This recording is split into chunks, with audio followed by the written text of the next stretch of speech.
There's no way to do an intro for this. We can never do it without something being weird. Yeah.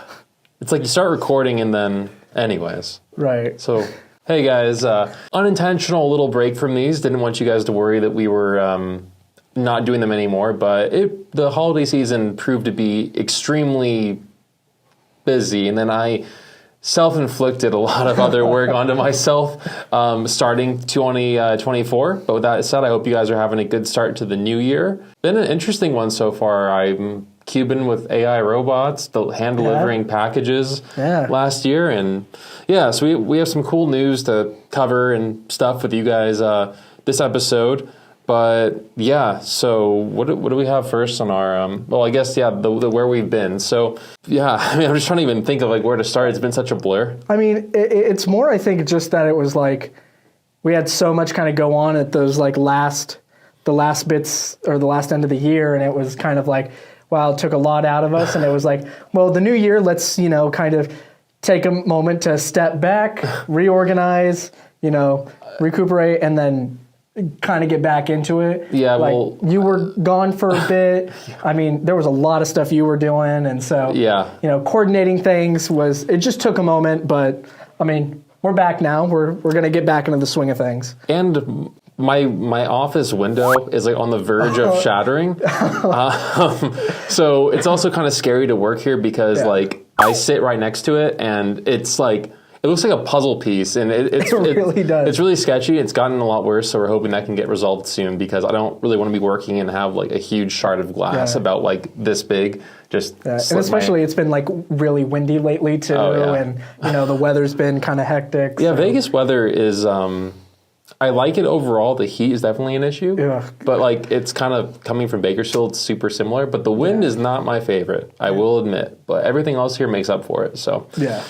But yeah, like one of the things that I've been doing this year that started late last year and has trickled into this year is just what I can say so far is that we're expanding, and it is taking a lot out of me. Yeah, quite the toll.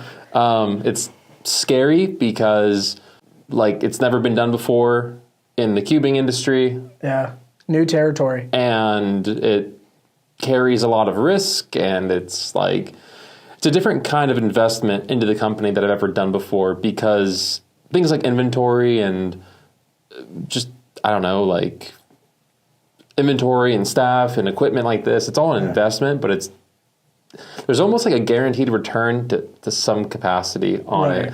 And this is completely uncharted territory, and it's scary. Mean, you also get to you have the one location, and you have all of your employees here, and you can just check in real easily.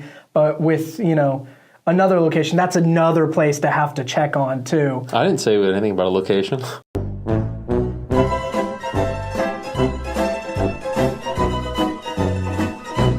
So anyways, yeah, it's a lot of work, but more details to come soon on that. We're in the final stages now, so I'm hoping to do we have a little docu series that's being filmed, so hopefully you guys can get kind of an inside look firsthand to what I'm up to and how it all goes. Yeah.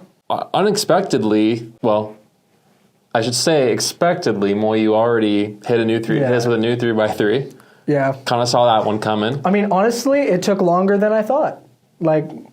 Yeah.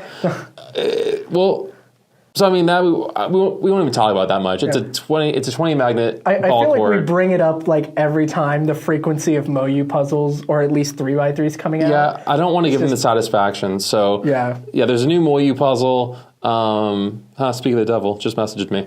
And then 2 new manufacturers, though. That's actually surprising to me, and I sincerely hope they do well, because Peak Cube was a one and done. I don't know what happened to them. Yeah, and then Moretry, right? Are they still doing? Yeah, Moretry is they're still around, but they had some production issues and mold issues for a while. I think the mold broke, and that just kind of sealed their fate in a way, because they had a good momentum, and then I mean the cubes weren't bad. They were relatively good cubes. I know Ari uses one of the Moretry cubes.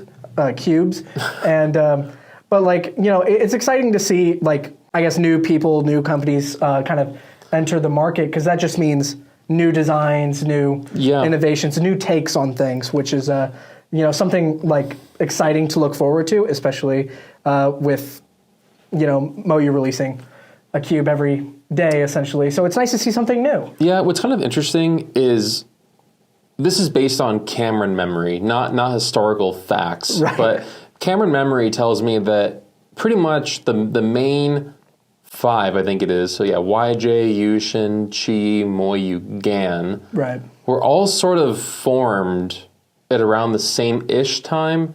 Like they all kind of grew together. Right. So it's kind of hard for these new guys to like jump in and like really get a decent market share as far as cubing stuff goes. And I would think it would probably be easier in that time because there weren't so many things. Like there wasn't dual adjustment, there wasn't adjustable magnets and stuff. It was like, it was, in today's terms, relatively simplistic cubes. Yeah, I'm kind of almost forecasting that we're going to see a bit of like a relapse. Like, they say like history like repeats itself. Yeah. Like I think at one point, like Moyu was doing like the Oolong GT in a bunch of different colors and they had different ways to appeal to people. And I sort of feel like that at some point in the near future, we're going to see cubes kind of not really focusing on new technology and more so focus on different ways to appeal to people, whether that be through different forms of customization, like that Qimeng V3 with the tiles. I like that. I was thinking the QiYi clocks. Oh yeah, the QiYi clocks. Yeah, those. If you haven't seen, QiYi is putting up like a survey. They have a bunch of pictures of potential like clock, like different colors that you can choose. So, I mean, that's pretty cool. I personally am partial to the kind of like earthy green tones. Yeah, that one's cool. Yeah. I'm just chuckling to myself. I'm like, they'll just release them all, and then we have to stock them all. And I really hope that doesn't happen, but they won't. I hope. But yeah, so we have from new manufacturers, Haitun. Yeah. Probably not saying that right. Someone feel free to correct me. Right.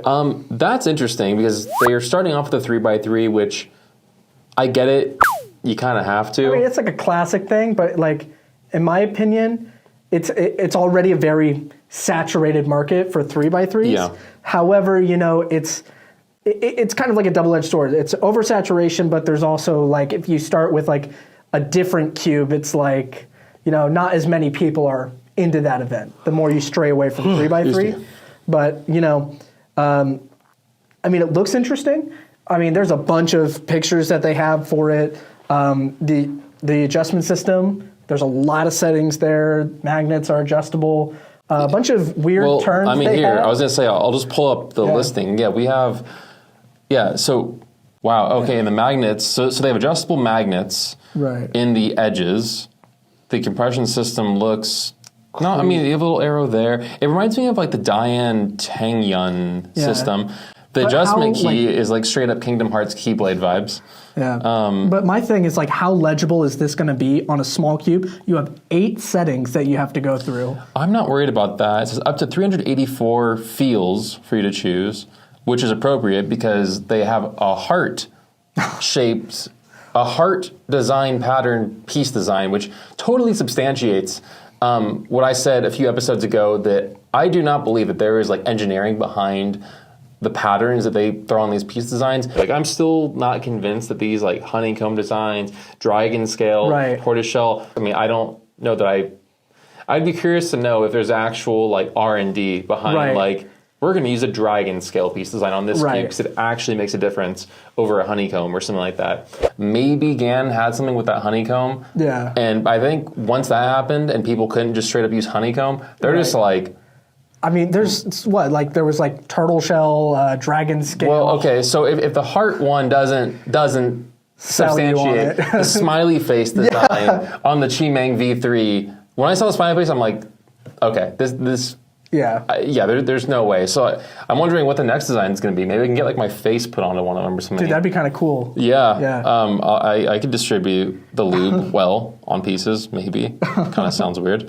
But okay, so we have the Haitun Cube and the Vin 4x4, which is older news at this point, but still worth mentioning. Right. Really interesting because I like the fact that they hit the market with the 4x4. Like, I kind of think that some of these new manufacturers, if they hit with like a really good 5x5 or Pira or Square One, something like that's different and needs improvement, that could be a good way to get publicity and then build some brand rep, and then they can go around and do different cubes. Well, part of it is that it's got to be a pretty solid release because, kind of as I was mentioning earlier, if you come out with a kind of relatively mediocre 4x4, 5x5, that may hurt the kind of credibility that you're trying to develop as a new company. But if you really hit it out of the park with a solid 4x4, a solid Pyraminx, people are going to really respect that, and you're not entering the oversaturated 3x3 market right away. Yeah, well, the Vin 4x4 is weird because it's from the designer,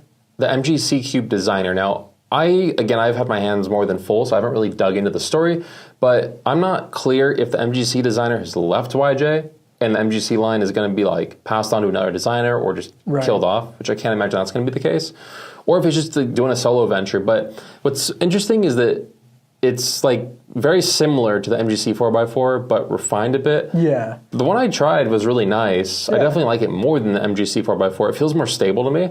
Yeah. But I think it seems to me that it has stronger magnets.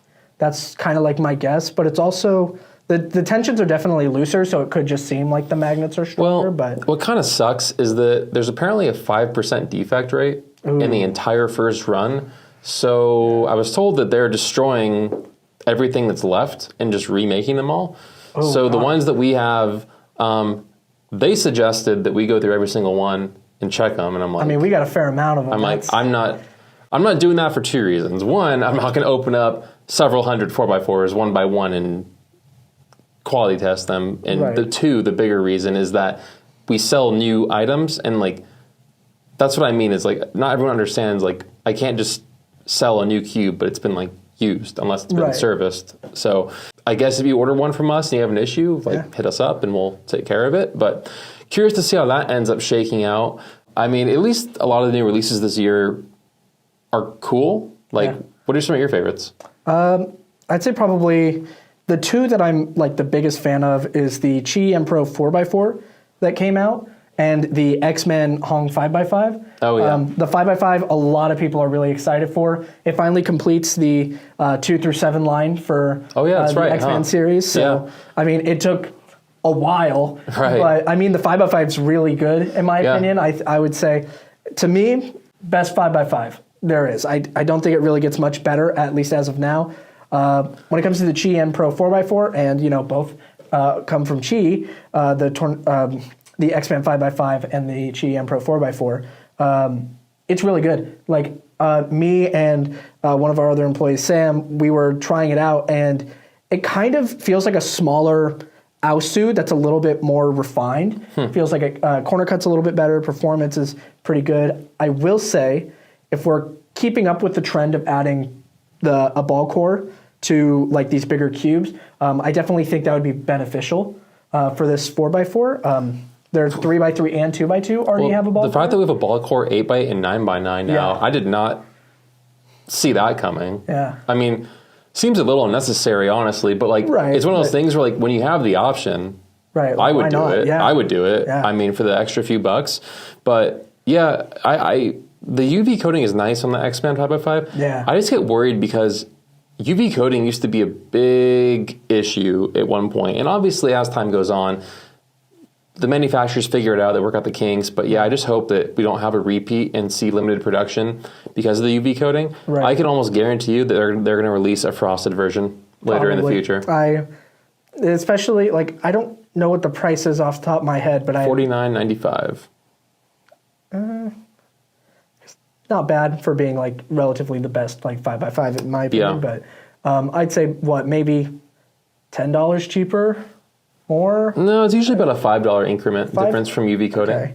But I'll be my favorites so far since you asked. Yeah. Well, I figured you would go next. So. I really like the big Pyraminx. Oh yeah, staff favorite right there. Yeah, the big Pyraminx and the big 2x2 are my two favorites. Yeah. That big Pyraminx. See, that's what I mean. She just has good. It's different. Yeah. And I think a big Cube would be cool to do next. Yeah. Big Megaminx.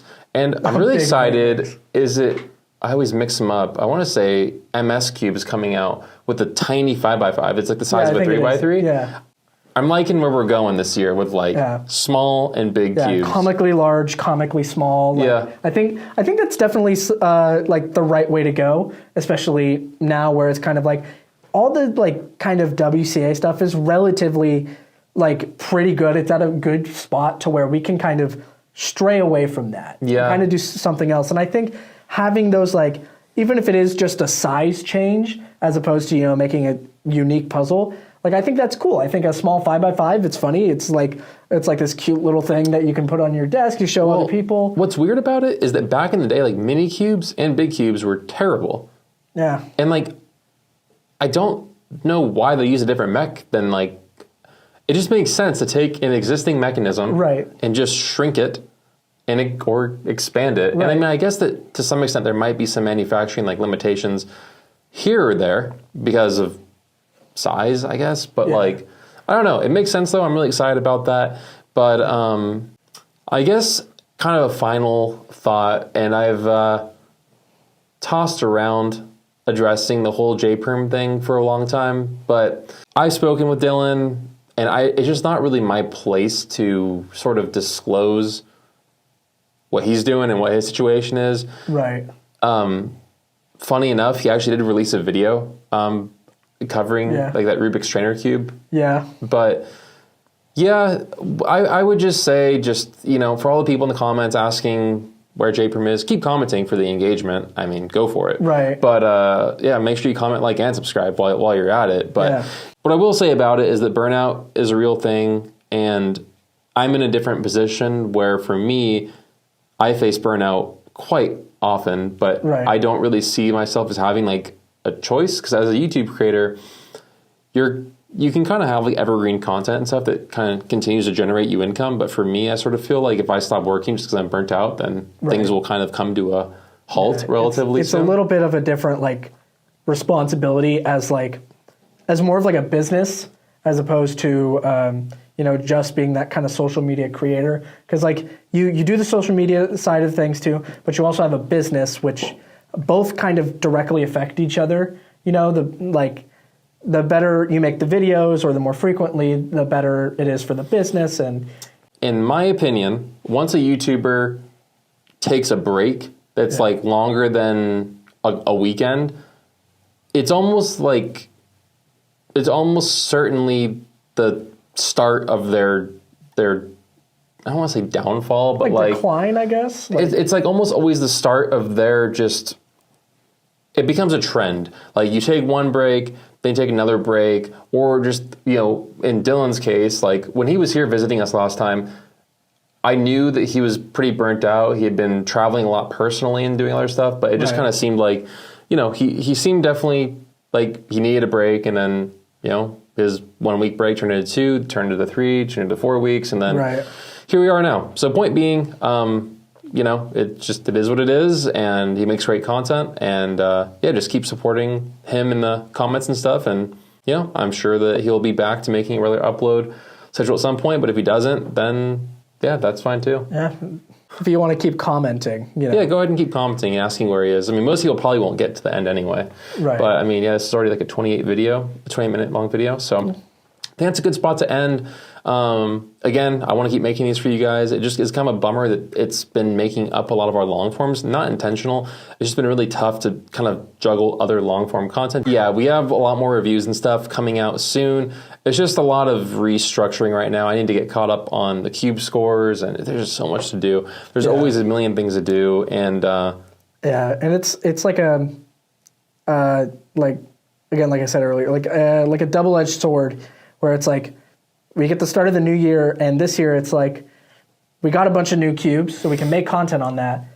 However, it's a lot of new cubes to make content on. Yeah, so. And that's what's really tough, is just the rate that you just get like slammed with them is just rough. But we might have a special guest on the next AWIC, so be on the lookout for that. And yeah, thank you all for watching, and we'll see you in the next one. Comment, like, subscribe, and ask us where JPERM is. Yep. All right, bye. Take care.